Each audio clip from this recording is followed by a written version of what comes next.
నమస్తే అండి, నేను మీ సంజయ్ శ్రీపతి. మనం అమృతస్య పుత్రాః అనే పుస్తకానికి సంబంధించి లాస్ట్ ఎపిసోడ్లో మనం ఎందుకు విభేదిస్తాం అనే ప్రసంగాన్ని గురించి తెలుసుకున్నాం. ఈరోజు ఎటువంటి విభేదాలు లేవు అనే వివేకానంద గారి ప్రసంగాన్ని తెలుసుకుందాం. ఆయన అన్ని మతాల వాళ్ళు వాళ్ళదే గొప్ప అనుకుంటారు తప్పనిస్తే వేరే మతాలు అవన్నీ కూడా తక్కువ అన్న భావనతో ఉంటారు. అది కరెక్ట్ కాదు, అన్నిట్లోనూ సమభావనే ఉంది అనేది చెప్పడం ఆయన ఉద్దేశం. అలాగే ఈరోజు ఎటువంటి విభేదాలు లేవు అనే చాప్టర్ చెప్తున్నారు. ముందుగా భౌతికపరమైన నైతికపరమైన రెండు స్థాయిలలోనూ ఆధునిక పరిశోధనలతో పూర్తిగా అంగీకరిస్తూనే వాటిని సైతం దాటి కొంత ముందుకు పోయే మతం ఒక్క అద్వైతమే అని నేను ధైర్యం చేసి చెప్పగలను.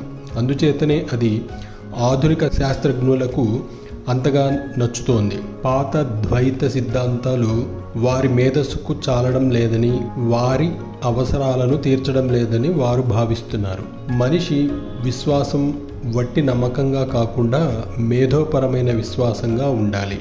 19వ శతాబ్దపు చివరిలో కూడా తమకు వంశపారంపర్యంగా వచ్చిన మతం కాక వేరే ఏ మతమూ నిజం కావడానికి వీల్లేదన్న భావన మనుషులలో ఉంది.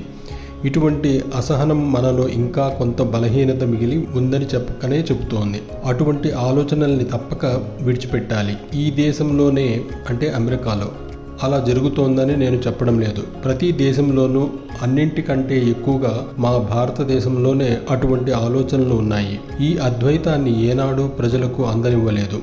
మొదట కొందరు సన్యాసులు దానిని తీసుకుని అడవులలోకి వెళ్ళిపోయారు. అందుచేతనే దానికి అరణ్యకం అనే పేరు వచ్చింది. దేవుడి దయ వల్ల బుద్ధుడు వచ్చి దాన్ని సామాన్య ప్రజానీకానికి బోధించాడు. దానితో దేశమంతా బౌద్ధులుగా మారారు. చాలా కాలం తర్వాత తిరిగి నాస్తికులు, అజ్ఞేయవాదులు దేశాన్ని ఇంకొకసారి నాశనం చేసిన తర్వాత అద్వైతం మాత్రమే భారతదేశాన్ని ఈ ప్రాపంచికత నుంచి కాపాడగలదని తెలిసి వచ్చింది. ఆ విధంగా అద్వైతం భారతదేశాన్ని 2 సార్లు ప్రాపంచికత నుంచి కాపాడింది. బుద్ధుడికి ముందు వస్తు సంపదలే సర్వస్వం అని నమ్మే ఈ ప్రాపంచికత భయంకరమైన స్థాయిలకు విస్తరించింది.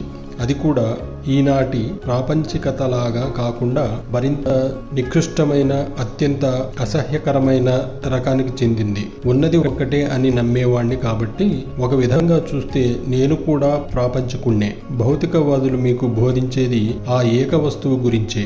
అయితే వాళ్ళు దాన్ని పదార్థం అని పిలుస్తున్నారు. నేను దానిని భగవంతుడని పిలుస్తున్నాను. ఈ పదార్థంలో నుంచే అన్ని ఆశలు, మతము, ప్రతీదీ వచ్చాయని ప్రాపంచికులు ఒప్పుకుంటారు. నేను ఇవన్నీ భగవంతుడి నుంచి వచ్చాయని చెబుతున్నాను. కానీ బుద్ధుడికి ముందటి కాలంలో ఉన్నది మితిమీరిన ప్రాపంచికత. అది తినండి, తాగండి, గంతులు వేయండి, భగవంతుడు, ఆత్మ, స్వర్గం ఇవేమీ లేవు. ఆస్తిక ధర్మం అంటే దుష్టులైన మతాచార్యులు కల్పించిన బోటకం అని బోధించింది. జీవించినంత కాలం సుఖంగా జీవించడమే నీతి అని ఆ ప్రాపంచికత బోధించింది. అవసరమైతే అప్పు తెచ్చైనా సరే సుష్టుగా తిని ఆనందించమని, ఆ అప్పు తీర్చడం గురించి ఆలోచించిన అవసరం లేదని బోధించింది. పాతకాలపు ప్రాపంచికత్వం అలా ఉండేది. ఆ రకమైన భావాలు జనంలో ఎంతగా పాకిపోయాయంటే ఈనాటికి దానిని ప్రజలు మతం అని పేరుతో పిలుస్తున్నారు. బుద్ధుడు వేదాంతాన్ని వెలుగులోకి తెచ్చి ప్రజలకు ఇచ్చి భారతదేశాన్ని కాపాడాడు. ఆయన పరమపదించిన 1000 సంవత్సరాల తరువాత తిరిగి అటువంటి పరిస్థితులే నెలకొన్నాయి. అల్లరి మూకలు, సామాన్య ప్రజానికం, వివిధ జాతుల ప్రజలు బౌద్ధ మతంలోకి మార్చబడ్డారు.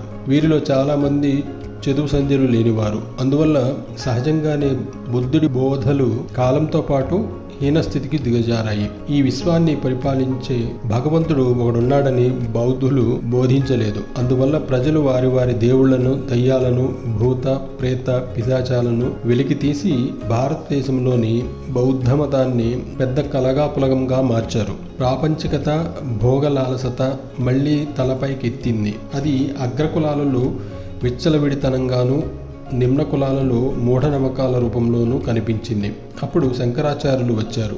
మరొకసారి వేదాంత శాస్త్రాన్ని పునరుజ్జీవింపజేశారు. వేదాంతాన్ని ఒక హేతుబద్ధమైన మతతత్వంగా మార్చారు. ఉపనిషత్తుల్లో ఒకప్పుడు ఒక విషయాన్ని రుజువు చేసే కారణాలు సులభంగా అర్థమయ్యే విధంగా ఉండవు. తత్వశాస్త్రంలోని నీతి నిజాయితీకి సంబంధించిన విషయాలకు బుద్ధుడు ప్రాముఖ్యాన్నిస్తే, శంకరాచార్యులు మేధస్సుకు సంబంధించిన విషయాలను ప్రముఖంగా ప్రచారం చేశారు.